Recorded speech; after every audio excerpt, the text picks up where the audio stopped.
Molweni bahlobo, kuluvuyo ukuba nani. Yabona ke, hlalani phansi nizole, ngoba kaloku niza kumamela elona bali limnandi, ibali elithi eyona nto yayithandwa ngumnumzana uMatsane. Umnye qha umntu wayethandwa nguDuma ngaphezu kwebhola ekhatywayo ngumNumantsane. UMnumantsane wayethanda kakhulu ibhola ngangokuba wathiya umntanakhe ngomdlali wakhe amthandayo igama lakhe linguDuma Lightning Nyawo. uDuma Lightning Nyawo wayedlala kumabonakude, wabonisa amathayithayi akhe esondela eya ngasepalini. UMnumantsane akhwaze athi babethe ngezulu. Emva koko wayesondela uMnumantsane phambi komabonakude. Wayiba ngathi uLightning umvile uMnumantsane eTVini. Xa uLightning ephosa inqaku, uMnumantsane wayethwala izandla entloko ancwine kanye ngendlela benza ngayo bonke abalandeli bebhola ekhatywayo kumabonakude. Kodwa xa uLightning ekorile, uyise noDuma babevuya baze bachumachume, babambane baze benze nomdaniswana, bagqibele ngewave ekhethekileyo. Emva koko bathi zava esofeni bahleke. Kwigumbi labo lokuhlala ekhabhathini eneminyango yeglasi, uyise kaDuma wayegcina eyona nto ewayethanda ehlabathini lonke, ibhola eyayisayine nguLightning ngokwakhe. NoSimphiwe wayethanda ibhola ekhatywayo kakhulu njengotata wakhe. Ngenye imini aba bahlobo babini babedlala ibhola ngasemva kulo Simphiwe. Iyadi yakulo Simphiwe yayiphela kufutshane nomlambo. Ngubani isitrayikha esibhetere, uMakhe okanye uZondi? Wabuza uDuma. Utata uthi nguMakhe sona sitrayikha sizogqitha zonke, watsho uSimphiwe. Ukwazi ukhaba ngelasekhohlo okanye ngelasekunene? Wabuza uDuma.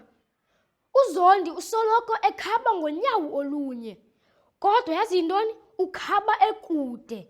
Kunganjani ke uze wena uzenze uZondi, ndize mna ndizenze uMakhe, size sikhuphisane? Wacebisa uSimphiwe. Kulungile, wavuma uDuma. uZondi usoloko ekhaba ngonyawo olunye. La makhwenkwe ayesenza ibhola enziwe ngodaka, amaphepha neeplastiki ezininzi. uSimphiwe wazama ukhaba ibhola ngonyawo lakhe lwasekhohlo, ingene kwamatye amabini awasebenzisa njengebhali. Inzima le nto, watsho. Le bhola ayiyenzi le nto ndifuna iyenze. Kutheni nje? Ndicinga ukuba ingxaki isebholeni, watsho uDuma. Utata uthe umoya ongaphakathi ebholeni wenza umdlalo ube mhle okanye ube mbi. uDuma wayengakwazi kulinda, wama ixeshana, wacinga, wancuma, wabonakalisa uvuyo. Wathi, ndiyayazi ibhola ekhatywayo ningayifumana phi. Watsho esithi, ndilindeni apha ndiyeza. uDuma wayiphethe esona sipho esithandwa nguyise, ibhola ekhatywayo yayisayinwe nguLightning. uDuma wayibonakalisa uvuyo kakhulu. uDuma wayezenza uZondi, wenza amathayithayi kubo bonke abadlali, wakhaba ngokuba ekwazi.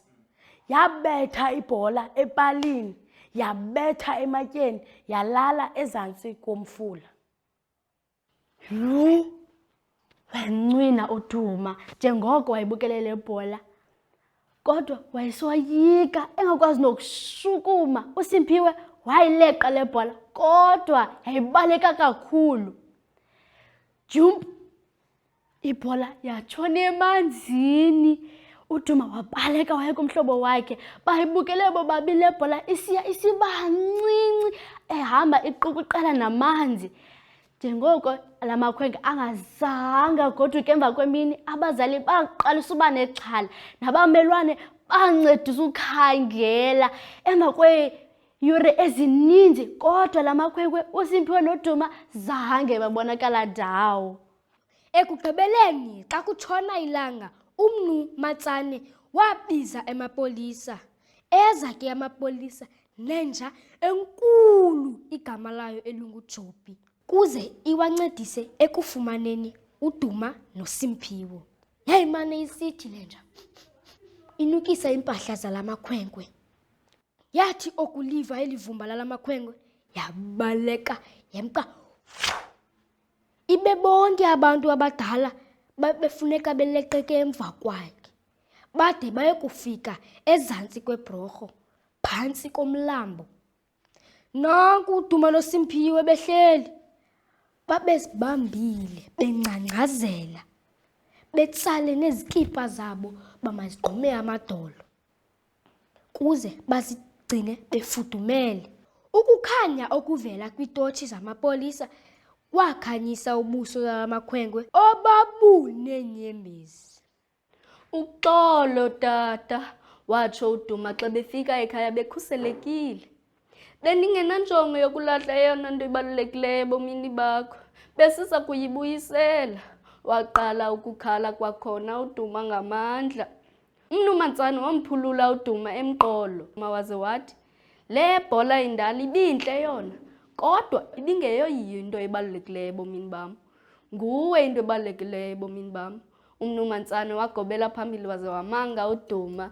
Le nto yenza uDuma wafuna nokudanisa. Ingaba unawo umdlalo okanye umdlali omthandayo odlala lo mdlalo? Okanye ke noba yintoni oyithandayo? Ingaba ikhetheke ngantoni loo nto? Thatha iphepha uzobe zonke izinto ozithandayo. Ungalibali ke ukuwhatsappela uNalibali ukuze uzifumanele amabali amnandi ngolwimi lwakho.